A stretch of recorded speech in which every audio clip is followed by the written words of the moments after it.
మీ అందరికీ తెలుసు, కన్యాకుమారి నుంచి కాశ్మీర్ దాకా పాదయాత్ర చేసి ఈ దేశంలో ప్రజలందరికీ కూడా అవగాహన కల్పించేటువంటి నాయకుడు మన రాహుల్ గాంధీ గారు.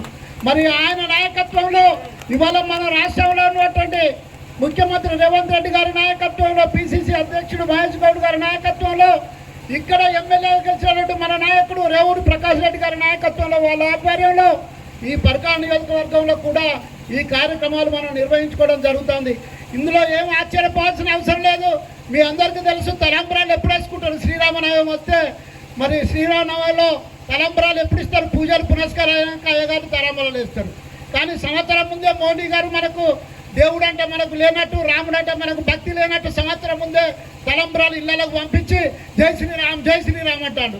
బాగలేదు, దేవుని మొక్కితే తప్పులేదు. కానీ దేవుని పేరు మీద మోసాలు చేస్తూ, జనాలను విభజించి, కులాల పేరు మీద, మతాల పేరు మీద ఇవాళ రాజకీయాలు చేస్తూ ఇవాళ అధికారంలోకి వచ్చి ఇవాళ మనం చేసుకున్నటువంటి చట్టాన్ని, బాబాసాహెబ్ అంబేద్కర్ గారు తీసుకొచ్చిన చట్టాన్ని కూడా దాన్ని మార్చేసే ప్రయత్నం చేస్తున్నందుకే ఇవాళ మనందరం కూడా అది కుదరదు బిడ్డ, మిమ్మల్ని ఎట్టి పరిస్థితుల్లో రాజ్యాంగాన్ని మార్చనివ్వం.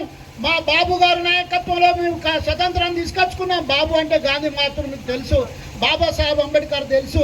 ఆనాడు స్వతంత్రం కొరకు పండిట్ జవహర్లాల్ నెహ్రూ కూడా జైల్లో పడుకున్నటువంటి పరిస్థితి మీ అందరికీ తెలుసు. దీన్ని కాపాడుకోవడానికే ఇవాళ ఈ ఫోటోలు పట్టుకొని ప్రజలకు తెలవాలనే ఉద్దేశంతోనే గ్రామంలో అన్ని వీధులు తిరుగుతూ అందరి దగ్గరికి వెళ్తూ ఈ కార్యక్రమాన్ని మనం చేసుకోవడం జరుగుతున్న విషయాన్ని మీ దృష్టి తీసుకొస్తా ఉన్నా. ఇకపోతే రాష్ట్రంలో మీ అందరి ఆశీర్వాదంతో బాబు మీ అందరి ఆశీర్వాదంతో కాంగ్రెస్ పార్టీ అధికారంలోకి వచ్చింది. ఇచ్చిన మాట ప్రకారం 6 గ్యారెంటీలలో మొదటి గ్యారెంటీ ఏదైతే ఉందో మహిళలకు ఉచిత బస్సు ప్రయాణం, అది అమలు పరచడం జరిగింది. అదేవిధంగా మీ అందరికీ తెలుసు, 1100, 1200 గ్యాస్ సిలిండర్లు కొన్న వాళ్ళం ఇవాళ 450, 500కే గ్యాస్ సిలిండర్లు అందిస్తున్నటువంటి ప్రభుత్వం మన రేవంత్ రెడ్డి గారి ప్రభుత్వం. అదేవిధంగా 200 యూనిట్ల వరకు కరెంటు కాల్చుకుంటే కరెంటు బిల్లులకు లేకుండా ఉచితంగా కరెంటు అందిస్తున్నటువంటి రేవంత్ రెడ్డి గారి ప్రభుత్వం. ఈ విషయాలను నిజమైన వాటిగా ఇవ్వకుండా చెప్తున్నామా? అదేవిధంగా కేసీఆర్ గారు 10 సంవత్సరాల్లో ఇంటికొక ఉద్యోగం ఇస్తారని, లక్షల ఉద్యోగాలు ఇస్తారని రాష్ట్ర ప్రజలను, రాష్ట్రంలో నిరుద్యోగులను మోసం చేస్తే ఈ 15 నెలల్లో 60,000 ఉద్యోగ అవకాశాలు ఇచ్చి 60,000 ఉద్యోగాలు ఇచ్చినటువంటి ఘనత కాంగ్రెస్ పార్టీ అనే విషయం మీ దృష్టికి తీసుకొస్తా ఉన్నాం. కొందరు అక్కడక్కడ అంటూ ఉన్నారు, ఇవన్నీ బాగానే ఉన్నాయి కానీ ఆడవాళ్ళకు 2,500 ఇస్తా అన్నారు, తర్వాత పెన్షన్ 4,000 ఇస్తా అన్నారు, ఆ తర్వాత ఇందిరమ్మ ఇల్లు ఇస్తా అన్నారు అని అడుగుతూ ఉన్నారు. తప్పకుండా ఇవ్వడమే. కాకపోతే మన సారు, మన కాసిం రజ్వీ గారు అంటే కేసీఆర్ గారు ఖజానా ఖాళీ చేసిపోయి అక్కడ ఫామ్ హౌస్లో పడుకున్నాడు. మనందరి పేరు మీద 2,50,000 అప్పులు చేసిపోయిండు సారు. 7,50,000 కోట్ల అప్పు చేస్తే ఆ వడ్డీ కట్టడానికే నెలలకు 7,000 కోట్ల వడ్డీ కడుతున్నటువంటి ప్రభుత్వం ఈ కాంగ్రెస్ పార్టీ. అటు ఓ పక్క వడ్డీ కడుతూనే ఈ ఇచ్చినటువంటి హామీలను అమలు పరుస్తున్నటువంటి ప్రభుత్వం అనే విషయం మీ దృష్టి తీసుకొస్తా ఉన్నాం. అదే కాకుండా ఒక్కసారి మీరు ఆలోచించండి, వాళ్ళ సన్నబియ్యం మీ అందరికీ తెలుసు. మహాత్ముడు ఎన్టీ రామారావు గారు ఆనాడు కూడుగుడ్డ నీడ నినాదంతో ఈ 2 రూపాయల కిలో బియ్యం పథకం తీసుకొచ్చిండు. ఆ పథకాన్ని కొనసాగిస్తూనే ఇవాళ వైఎస్ రాజశేఖర రెడ్డి గారు ఉన్నప్పుడు కూడా మంచి ముఖ్యమైనటువంటి పథకాలు ఇవాళ ఆరోగ్యశ్రీలో బీదా బిక్కి బడుగు బలైన వర్గాలకు ఏదైనా ఆరోగ్యం చెడిపోతే, డబ్బులు లేకపోతే హైదరాబాద్లో వెళ్ళి పెద్ద ఆసుపత్రిలో చికిత్స చేసుకోవాలంటే ఆనాడు వైఎస్ రాజశేఖర రెడ్డి గారు ఆరోగ్యశ్రీ తీసుకొస్తే ఆనాడు 4 లక్షలు ఇస్తే ఇవాళ రేవంత్ రెడ్డి గారు 10 లక్షల వరకు ఇవాళ ఖర్చు చేసి ఎవరికైనా ఆరోగ్యం చెడిపోతే వాళ్ళని కాపాడుకునే దిశలో కాంగ్రెస్ పార్టీ పనిచేస్తుంది, రేవంత్ రెడ్డి గారు పనిచేస్తున్న విషయాన్ని కూడా మీ అందరు జ్ఞాపకం ఉంచుకోవాలని చెప్పి అందరూ కూడా విజ్ఞప్తి చేస్తూ ఉన్నాం.